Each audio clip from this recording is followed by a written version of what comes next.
Kerja tak perlu berdasi. Sukses zaman now, kalah penampilan, menang penghasilan.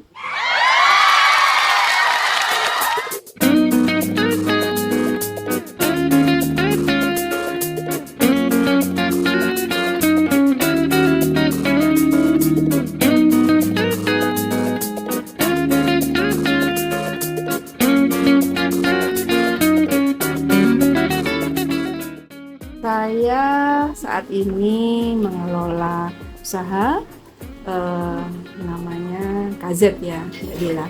Jadi KZ itu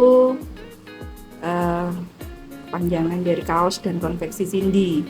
Usaha saya saat ini itu bergerak di bidang clothing, khususnya untuk produksi garment.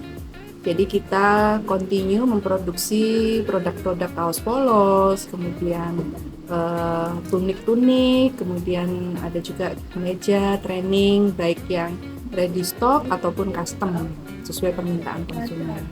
Kita awalnya sih nggak langsung yang di clothing sih Mbak Dila. Jadi awalnya kita lebih ke kayak kayak kita bikin kayak produk-produk merchandise gitu. Jadi seperti kayak mug, kemudian kaos-kaos dengan produk finishing seperti gambar-gambar kayak gitu.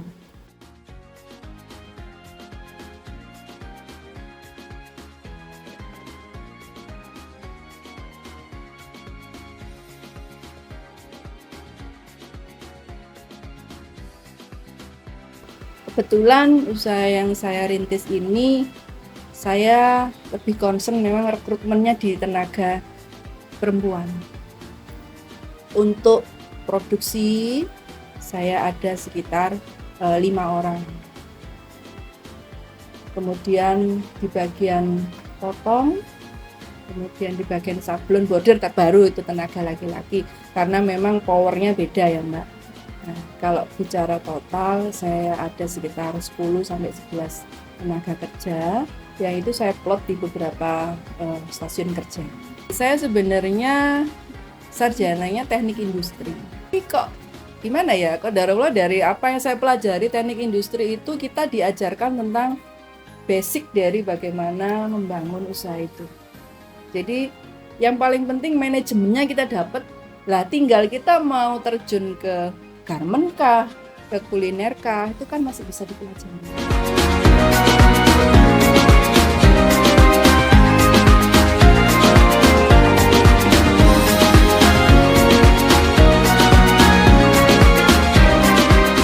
Oke, kalau sukanya banyak ya, itu kita jadi kayak seperti kita sama customer tuh udah nggak kayak customer, artinya lebih ke kayak bener-bener jadi kayak saudara. Akhirnya kita tuh nambahin temen baru, kemudian kayak ibu-ibu tuh dia kayak udah kayak ibu gini ya. Kalau misalnya itu kayak asisten saya tuh biasanya manggilnya masih kak, masih sis ya. Kalau saya udah enggak, udah ibu, sayang, cantik kayak gitu-gitu ya. Jadi kayak konsumen tuh kalau misalnya kita lebih kita merangkul itu kayak lebih kekeluargaan Mbak Dila. Jadi akhirnya udah deh, saya sendiri pribadi karena tadi ya saya di usia sekarang tuh saya lebih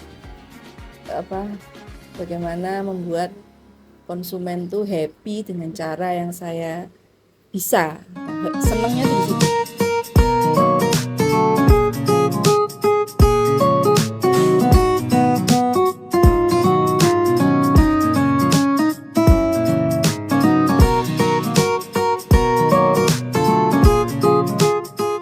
Saya nggak berani nih Mbak ya, karena kalkulator Allah itu nggak bisa di ini ya. Tapi maksud saya lepas dari misalkan kita mau di yatim mandiri kah atau di manakah, saya pikir kalau kita sudah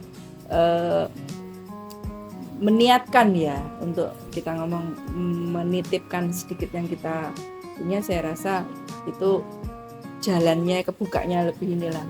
Makanya salurannya aja sih Mbak yang saya ini kan. Makanya kalau dari yatim mandiri saya pelajari profilnya, kemudian kalau lebih banyak ke kemaslahatan umat lah. Saya pikir kalau misalnya kita datang ke misalkan ke panti kan sudah jelas tuh ke situ. Lah kalau lembaga-lembaga seperti yatim mandiri kan jelas. Misalnya untuk wakaf, untuk zakat atau apalah itu kan lebih banyak. Jadi saya pikir apa manfaatnya ya pasti alhamdulillah banyak dan positif. Saya berharap usaha saya itu menjadi usaha yang lebih banyak menebar manfaat untuk banyak orang.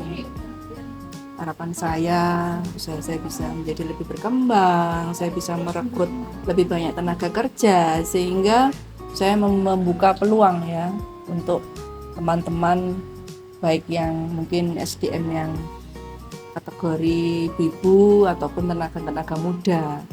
Karena tentu dengan persaingan pasar yang semakin berkembang saat ini, dibutuhkan juga tenaga-tenaga muda yang dia punya skill yang lebih baik dari yang sudah ada saat ini.